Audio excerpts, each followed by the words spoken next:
Meski diterjang berbagai isu, pariwisata Bali tetap menyatakan rasa optimis dengan budaya Bali yang dimiliki. Terbukti per Desember tahun ini, tingkat hunian hotel di atas 85%.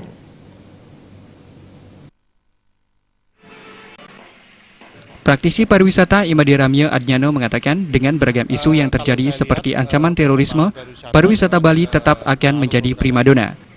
Terbukti belakangan ini diterjang berbagai isu, Bali tetap mampu mempertahankan pariwisatanya, baik wisatawan mancanegara maupun wisatawan Nusantara. Target 4,4 juta wisatawan juga optimis bisa dicapai dengan melihat pertumbuhannya yang terjadi sangat signifikan.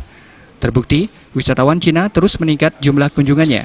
Wakil Ketua Indonesia Hotel General Manager Association atau IHGMA Bali ini juga menyatakan terasa optimisnya, namun tergantung kondusivitas politik di Indonesia, khususnya Bali. Data yang dihimpun dari target 4,4 juta kunjungan wisatawan asing di bulan September sudah mencapai 3,9 juta, sehingga optimis target kunjungan tahun ini mampu tercapai.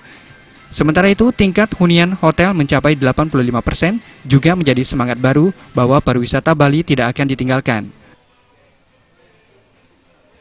Bali masih tetap menjadi primadona, sebab kenapa?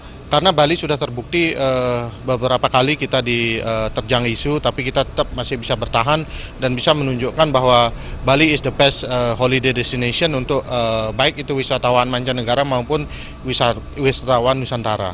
Jadi tahun ini target 4,4 juta wisatawan saya sangat optimis sekali akan bisa tercapai.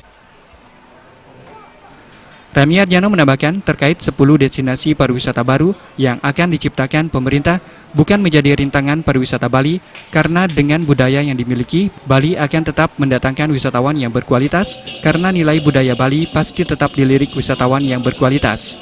Wayan Winata, Bali TV.